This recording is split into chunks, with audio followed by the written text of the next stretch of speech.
بسم اللہ الرحمن الرحیم۔ محترم ناظرین و سامعین و ویورز، السلام علیکم ورحمۃ اللہ وبرکاتہ۔ امید ہے آپ اللہ تعالیٰ کے فضل و کرم سے خیریت سے ہوں گے۔ اللہ تعالیٰ آپ کو، آپ کے اہل خانہ کو ہمیشہ اپنی حفظ و امان میں رکھے، آمین۔ راہ ہدایت و نجات کے سلسلے کا بلاگ درس قرآن کا آغاز کرتے ہیں۔ مدرس ہیں جناب قاری حافظ مولانا محمد اقبال صاحب، خطیب جامع مسجد نگینہ انصاریہ شیخوپورہ۔ اس سے میں اپنے یوٹیوب چینل سے آپ کی خدمت میں پیش کر رہا ہوں۔ اگر آپ نئے ہیں تو اس چینل کو ضرور سبسکرائب کیجئے اور بیل آئیکن کو ضرور پریس کرنا کیجئے تاکہ آنے والے ایسے روحانی اور قرآنی ولاگ جو سراسر باعث خیر، باعث برکت اور باعث ثواب ہیں تو آپ تک اور دوستوں تک باقاعدہ اور بر وقت پہنچ جائیں۔ شروع کرتے ہیں درس قرآن۔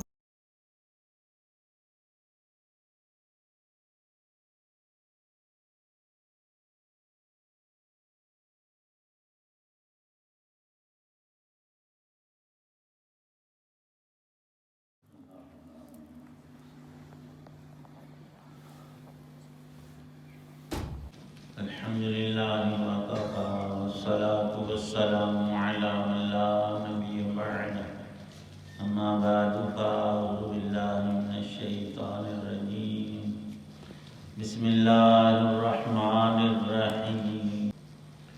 اذ یتلقی المتلقیان عن الیمین وعن الشمال قعید، ما یلفظ من قول الا لدیہ رقیب عتید۔ صدق اللہ العظیم۔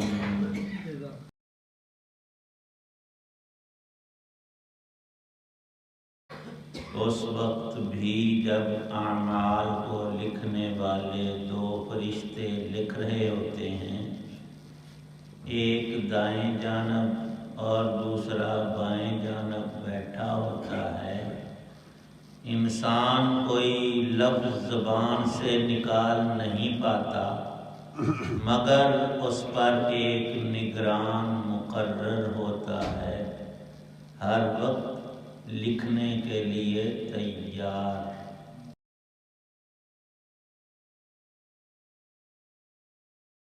سورہ قاف کی آیت 17 اور آیت 18 ہیں۔ آیت 16 میں اللہ تعالی شانہ نے ارشاد فرمایا، ہم نے انسان کو پیدا کیا اور نعلم ما توسوس بہ، ہمارا علم کیسا ہے؟ اللہ پاک فرماتے ہیں، اے بندے، ظاہری ہاتھ پاؤں کے کام اور زبان کا بول تو تیرا رب جانتا ہی ہے، تیرے دل کے خیالات اور وساوس سے بھی باخبر ہے۔ اور ارشاد ہے، نحن اقرب الیہ من حبل الورید، اللہ بندے کے اس کی رگے جان سے بھی زیادہ قریب ہے۔ مفسرین ارشاد فرماتے ہیں، بات بار اپنے علم کے اور اپنی قدرت کے لحاظ سے اس نے پیدا کیا ہے۔ الا یعلم من خلق وہو اللطیف الخبیر، تم ہی سوچو کہ جس نے پیدا کیا ہے تمہیں، وہ جانتا نہیں تم کیا اور کیا کرنے والے اور کیا کر رہے ہو۔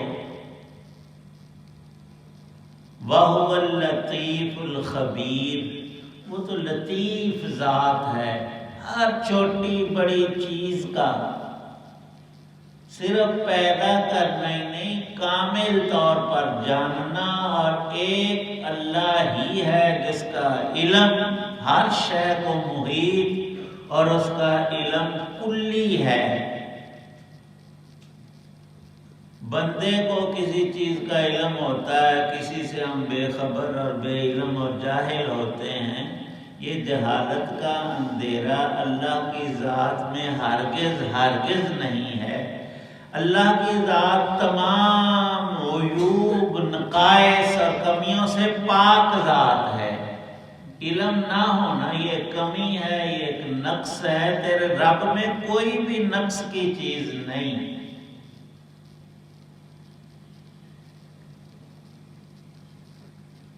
وہ لوگ جو اپنی کم عقلی، بے عقلی اور بے وقوفی کی وجہ سے اپنے ہی طور پر بلا دلیل یہ سمجھے بیٹھے ہیں مر کر مٹی ہو گئے، پھر ہمیں اٹھنا نہیں، نہ اٹھایا جا سکتا ہے۔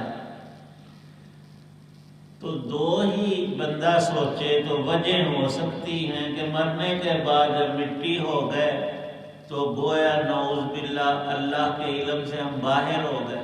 ہم کرتے ہیں اپنا حساب اکثر کہ بندہ ایسے ایک قبرستان میں سینکڑوں نہیں ہزاروں انسانوں کے ابدان گل سڑ کر مٹی ہو گئے، وہ تو رل مل گئے، ان کو الگ الگ کرنا اور ہر پرزے کو جہاں تھا فٹ کرنا، وہ چھوٹے ترین ذرات اور عدل بدل ہو جانے والے، مٹی میں مل جانے والے، یہ ہے ہمارا اعتبار۔ اللہ فرماتے ہیں اے بندے، جب تو اپنے اوپر غور کر، تیری کوئی بھی چیز کسی بھی حال میں اللہ کے علم سے باہر نہیں، تو وہ ذرات بھی اس کے علم میں بعین ہی ہر وقت موجود ہیں، ہمیشہ سے ہمیشہ تک۔ اور دوسری بات کہ ایسا کر نہ سکتا ہو، نعوذ باللہ، اس کو پوری قدرت حاصل ہے۔ جب وہ جانتا بھی ہے اور طاقت اور قدرت بھی رکھتا ہے تو کون سی چیز رکاوٹ ہے تو بتا دوبارہ زندگی میں۔ اور انسان کا فیصلہ یہی ہوگا کہ جس نے عدم سے وجود بخشا، نہ ہونے کو ہونا کر دیا، ہم کہیں نہیں تھے، ہمارا سابقہ کہ ہماری شکل و صورت اور کہیں تذکرہ کسی بھی طور نہیں تھا، اللہ نے ہمیں عدم سے وجود بخشا ہے، تو وہ ان پرزوں کو کھول کر دوبارہ کیوں نہیں جوڑ سکتا؟ ضرور ایسا کرے گا۔ اور اس کے لیے تو آسمان، سورج، چاند بنانے مشکل نہیں، فرمایا کہ تم دن رات دیکھتے ہو، اور لکھا ہے کہ زمین سے آسمان کا فاصلہ تیز ترین چیز پر انسان سفر کرے تو وہ 500 سال لکھا ہے۔ 500 سال کوئی انسان محو سفر رہے، پھر وہ پہلے آسمان تک پہنچے گا۔ اور یہ 500 سال بھی کثرت کے لیے ارشاد فرمایا، یہ نہیں کہ واقع آسمان اس سے بھی اوپر ہے۔ اتنی دوری کے باوجود جب ہم اوپر نظر کرتے ہیں ہمیں تو قریب ہی نظر آتا ہے، جیسے ہمیں اپنے کمرے کی چھت نظر آتی ہے، زمین سے آسمان نظر آتا ہے۔ اور اللہ کی اتنی بڑی شان کہ یہ گنبد نما زمین کے کناروں سے ہماری آنکھیں دیکھتی ہے کہ ملا ہوا ہے، حالانکہ دوری بہت زیادہ ہے، پر یوں نظر یوں آتا ہے کہ آسمان کے جو کنارے ہیں وہ زمین سے متصل ہیں۔ مشرقی کنارے پر ہر روز سورج کو میرا رب طلوع کرتا ہے، ہماری آنکھیں یقیناً اس کو دیکھتی ہیں۔ تو یہ کتنی عظیم ترین قدرتیں صرف آسمان کا ہی نہیں، فرمایا کہ بارش کا نظام ہے، پانی برکت والا، بوند بوند وہ اتارتا ہے، اور اللہ ہی کی ذات زمین کی مٹی کو مختلف پھلوں کھانے کی میٹھی اور ہر نوع کی چیزوں کو نکالتا ہے، پھر بندہ نہ مانے تو اس سے بڑی ضد اور ہٹ درمی کیا ہے؟ یہی انسان کو چیز لے ڈوبتی ہے۔ ابو جہل، لہب، عتبہ، شیبہ، یہ مکے کے بڑے سردار، عقبہ ابن ابی معیط کا ایک دوست تھا زمانہ جاہلیت میں، سعد رضی اللہ عنہ وہ مدینے میں رہتے تھے. یہ مکے والے جب ملک شام کی تجارت کے لیے جاتے راستے میں مدینہ آتا تھا یثرب, وہ مدینے کے رہنے والے تھے. ان دونوں میں دوستی تھی. وہ اپنے علاقے میں سردار اور بڑے اور مالدار سرمایہ دار تھے, اور عقبہ جو تھا وہ مکے کا بندہ تھا, وہ بھی مشہور تھا. ایک دوسرے کے ہاں آنا جانا ہوتا تھا. یوں ہوا کہ جب نبی پاک صلی اللہ علیہ وسلم ہجرت کر کے مکے سے مدینے چلے گئے, وہاں سب لوگ بالخصوص انصار سارے کے سارے ان کے سب قبیلے مسلمان ہو گئے, سعد بھی مسلمان ہو گئے. ان کو بڑی ضد اور قد ان سے بھی پڑ گئی مکے والوں کو کہ انہوں نے ہمارے باغیوں کو ٹھکانہ کیوں دیا ہے. نعوذ باللہ, ستا کر نکالا اور نام باغی رکھا. باطل ہمیشہ ایسے لوگوں کو دھوکے میں مبتلا کرتا ہے. ہوا یوں کہ مکے عقبہ کا وہ دوست سعد ایک دفعہ آیا اور کہا کہ میں نے تو خانہ کعبہ کا طواف کرنا, وہ قدیم سے کرتے تھے, حج بھی عمرہ بھی کیا کرتے تھے, سب عرب کے لوگ آتے تھے. اس نے کہا نا ابو جہل آ جائے گا اور فلانا اور بےزتی ہوگی, وہ تمہیں روک دیں گے. یوں کرتے ہیں جب دوپہر کی تمازت جوبن پر ہو, سخت گرمی, اس وقت وہاں کوئی نہیں ہوتا, دونوں جائیں گے, تو طواف کر لینا, میں پیچھے ٹھہروں گا. کہا کہ ٹھیک ہے. ساتھ طواف کر رہے تھے, اللہ کی شان ابو جہل نکل آیا. آندا اچھا ساڈے جیوندیاں تو اتنے طواف کرنا ہے, حضرت محمد صلی اللہ علیہ وسلم اور فلانے کو تم نے ٹھکانہ دیا ہوگا. نا اس نے کہا کہ تو یہاں کی سرداری کے زوم میں ہے, مجھے اگر تو نے طواف سے روکا تو میں تیرے سارے اونٹ گھوڑے خچر سامان لدے ہوئے تیرا راستہ بند کر دوں گا. اب عقبہ جو ہے نا وہ پیچھے کانپ رہا ہے کہ بڑے آ گئے نا تو ایک کم خراب. ان کو کہتا ہے ساتھ کو اپنی آواز آہستہ رکھو, آواز آہستہ رکھو, لڑائی بڑھ جائے گی. تمہیں پتہ ہے یہ کون ہے, یہ تو پہلے ہی شان پسند ہے. انہوں نے کہا تو گھر جا, میں آپ دن نہیں بجے گا, میرے تو آپ کر دے دیں گے. وہ بھی سردار تھے اور ساتھ میں انہوں نے ایک بات کہی, کہا کہ عقبہ تو وہ ملعون شخص ہے کہ نبی پاک صلی اللہ علیہ وسلم کی زبان سے میں نے سنا کہ اس بندے نے ہمارے ہاتھوں مارا جانا ہے, قتل ہوگا. وہ تو اس کو اپنی پڑ گئی, کانپتا ہوا گھر گیا, اپنی بیوی کو کہنے لگا کہ تمہیں پتہ ہے کہ محمد صلی اللہ علیہ وسلم کی زبان سے کبھی کوئی حرف بھی غلط نہیں نکلا, حالانکہ دشمن ہے, مشرک ہے اور کافر, لیکن یقین اس کا کتنا پکا کہ اس بندے کی یہ نرا بندہ نہیں, واقعات اندر سے ان کو یقین تھا کہ یہ ہمیشہ ہی سچ بولتے ہیں اور ان کی زبان پر غلط اور جھوٹا لفظ آتا ہی نہیں ہے. جنگ بدر کے موقع میں یہ چھپ رہا تھا تو اس کے یار آ گئے ابو جہل عتبہ وغیرہ, اور اس عقبہ ابن ابی معیط کو کہنے لگے اگے لگ نال ساڈے ٹول سردار بنے. اس نے کہا نہیں میں بیمار ہوں فلان. انہوں نے کہا کچھ بھی ہوئے لڑائی پاوے نہ اتنے نال ساڈے ضرور جانا, تکے نال کھینچے. اس کی بیوی نے بھی اسے یاد دلایا, تینوں پتہ وہ تو پیغام کی ساتھ نے لیا سی کہ انہیں مسلمانہ دے تو مرنا ہے. کہتا ہے یقین تو مجھے بھی ہے, اب کیا کروں.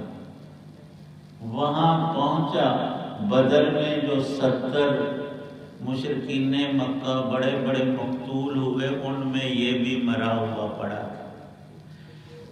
اللہ کی اور اللہ کے رسول کی بات کتنی یقینی ہے, سخت ترین دشمن کو تھوڑا سا علم ہو نا, خبر ہو ہم مسلمان ہو کر بھی ادھر سنتے ہیں ادھر نکال دیتے ہیں۔ اللہ پاک روزانہ اور قرآن کے اکثر صورتوں میں ارشاد فرماتے بندے تیری زندگی موت پر ختم نہیں ہوتی، وہاں سے تو شروع ہوتی ہے۔ ہمارے یہاں کوئی انتقال کر جائے تو اکثر ہم روتے رہتے ہیں۔ جدائی سے رونا آ جائے وہ الگ بات ہے، لیکن کہنا کہ ہائے وہ بڑے ہمارے سر جی ساگ بہت ساگ کا موسم ہو وہ ہمیں یاد آتے، وہ تو گرمیاں بھی شام کے ہم کہیں کہ ہائے ہمارے شبیر صاحب ہوتے تو ساگ کھاتے، وہ تھے جنت میں ساگ کو نہیں، وہاں کی نعمتیں تو کہیں اعلیٰ ترین ہیں۔ اور دو واقعات لکھے ہیں عبداللہ ابن عباس رضی اللہ عنہما رئیس المفسرین، نبی پاک صلی اللہ علیہ وسلم کے چچا زاد بھائی ہیں، کزن ہیں عبداللہ ابن عباس۔ بعضوں نے حضرت عباس کا لکھا، بعضوں نے ان کے بھائی کا۔ سفر میں انتقال کی خبر آئی کہ آپ کے باپ فوت ہو گئے ہیں۔ اونٹ سے اترے، 2 رکعت نفل پڑھی، اور لوگ جو ساتھ قافلے والے تھے وہ تعزیت کرنے لگے۔ ایک دیہاتی بھی آیا اور کہنے لگا حضرت اللہ نے آپ کو بڑا علم دیا، ہم آپ سے کیسے کن لفظوں سے تعزیت کریں، لیکن اتنی بات میں ضرور کہتا ہوں کہ ان کے انتقال پر تمہیں صدمہ ہوا، تم صبر کر رہے ہو تو اللہ تمہیں اجر دے گا، اس پر ثواب ملے گا۔ اور عباس جو آپ کے والد ہیں وہ دنیا چھوڑ کر جنت میں چلے گئے ہیں، تو ان کے لیے اس جہان سے وہ جہان کروڑوں درجہ بہتر ہے۔ کہتے ہیں کہ میرا دل کھل گیا، پتہ تو تھا اور یقین بھی تھا، لیکن ایک بات تازہ ہو گئی کہ تیرا ابا جنت میں گیا۔ ہم جنت دوزخ کو نہیں دیکھتے، ہم اتنا دیکھتے ہیں کہ یہ ہمارا بھائی، یہ بیٹا، یہ باپ دنیا میں کتنا ہمارا کارآمد تھا، محبت کرتا تھا اور ایسا تھا، فلاں چیزیں مل کر کھاتے تھے، ہون مطلب کہ یہ کم ختم ہو گیا۔ نہ وہ برزخ ہے، وہ جنت یا دوزخ کا ایک حصہ ہے، داخلہ تو نہیں لیکن عارض ہے اس کے بعد۔ اور جنت اور دوزخ ہر روز اہل قبور کو دکھائی جاتی ہیں، ان کو ملاحظہ کروایا جاتا ہے کہ یہ تیرا ٹھکانہ ہے۔ تو جس کو 5 مرلے والے مکان کی جگہ 3 ایکڑ کا مل جائے اور پہلا مٹی کا تھا سونے کا، وہ اب بہتر ہے یا تب بہتر؟ قرآن نے اس بات کو بڑا ہی دہرایا ہے، اے بندے تو منہ اپنا آگے کو کر، تو نہیں یہاں رہنا نہیں۔ ہر انسان یہاں مسافر ہے، کسی کا آج سفر ختم ہو رہا ہے، کسی کا کل، کسی کا پرسوں ہو جائے گا، لیکن یہ بات یقینی ہے ہر چیز ہماری، ہر بول، ہر خیال، ہر کام اللہ کے علم میں بھی ہے۔ اور بندے کی ضد کی وجہ سے اللہ نے 2 فرشتے لگائے ہیں، ایک دائیں ایک بائیں۔ اس آیت میں ان کا ذکر ہے، اذ یتلقی المتلقیان، اے بندے تو بات کرتا ہے تو اسی وقت وہ ریکارڈ کر لیتے ہیں وہ دونوں فرشتے۔ 2 کیوں؟ ایک نیکی والا، ایک برائی والا، ایک دائیں موجود، ایک بائیں موجود۔ تو سو جائے تمہیں پتہ نہیں، اللہ کو اس حالت کا بھی علم ہے اور سب کچھ وہ لکھوا جانتا بھی ہے، لکھوا بھی رہا ہے۔ کسی پر قیامت میں ایک رتی برابر ظلم نہیں، عدل و انصاف اور مہربانی کا معاملہ فرمائے گا۔ فرمایا اس بات کو یاد رکھنا، ما یلفظ من قول الا لدیہ رقیب عتید، میرے بھیجے ہوئے فرشتے ہر بندے کے ساتھ 24 گھنٹے ہر وقت پوری زندگی رہتے ہیں اور سب لکھ لیتے ہیں۔ تاں آ کے موت کے غرغرے میں انسان لمبی سانسیں لینا شروع کر دے، اس کی قوت گویائی اور نطق بند کر لیے، زبان سے اب کوئی حرف بول نہیں سکتا، بس پھر وہ بند ہو گیا۔ ما یلفظ، تو وہ جو انہوں نے لکھا لکھایا ہے وہ ہماری کتابوں کاپیوں جیسا نہیں لکھا، اس کا کہ ایک اور طرز ہے، اس میں ہماری پوری زندگی کے سارے اقوال اور احوال ہیں۔ پھر کیا ہوتا ہے، وہ فرشتے اسے بند کر کے پیک کر کے اس مرنے والے انسان، اس میری لاش کے ساتھ ہی وہ میرا اعمال نامہ قبر میں جاتا ہے۔ فی عنق کا قرآن کے لفظ ہیں، تیرے گلے کا وہ ہار ہے تیرا عمل، اور قیامت میں وہی کتاب تیرے سامنے کھل جائے گی۔ اللہ پاک یقین کامل اعمال صالح کی۔ الحمدللہ رب العالمین والصلاة والسلام علی رسولہ النبی الکریم۔ یا رب کریم، سب بیماروں کو شفا عطا فرما، پریشان حالوں کی پریشانیاں دور۔ جو حضرات موجود ہیں دعا میں سب کی نیک دعاؤں کو قبول فرما، دین کی سمجھ عمل کی توفیق عطا، ایمان کی تکمیل، اعمال صالحہ کی توفیق، اور موت تک تسلسل نصیب فرما، ایمان پہ خاتمہ عطا فرمانا۔ جتنے بھی ایمان والے مرد عورت چھوٹے بڑے دنیا سے چلے، بالخصوص ہمارے والدین، اعزہ، بہن بھائی، چھوٹے بڑے، سب کی بخشش فرما۔ یا رب کریم، جو معذب ہوں عذاب سے نجات عطا فرما، سب کی مغفرت فرما۔ جو نیکوکار بخشے ہوئے ہیں ان کے درجے بلند فرما۔ اللہم اجرنا من النار وادخلنا الجنۃ الفردوس مع الابرار۔ یا عزیز یا غفار، توفنا مسلما والحقنا بالصالحین۔ صلی اللہ تعالی علی خیر خلق محمد وعلی آلہ واصحابہ وآل بیتہ اجمعین، آمین برحمتک یا ارحم الراحمین۔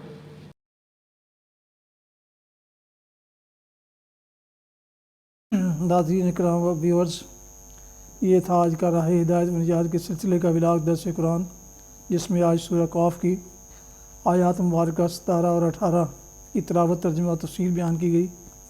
مدرس تھے جناب مولانا محمد اقبال صاحب، اور میں نے اسے اپنے یوٹیوب چینل سے آپ کی خدمت میں پیش کیا ہے۔ دوبارہ ایک دفعہ پھر گزارش ہے کہ اگر آپ نے ابھی تک اسے سبسکرائب نہیں کیا تو پلیز سبسکرائب کر لیں، اور بیل آئیکن کو بھی ضرور پریس کیجیے گا۔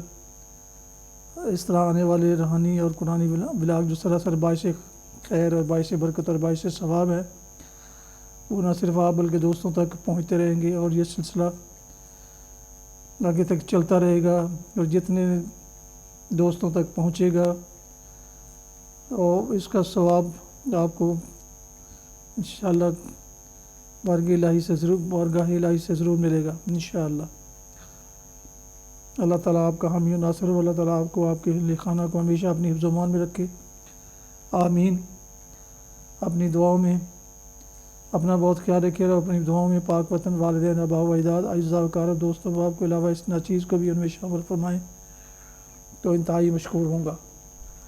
ختم کرتے ہیں اس دعا کے ساتھ کہ آپ اور آپ کے لکھانہ جہاں بھی رہیں خوش رہیں، شاد باد رہیں، آمین۔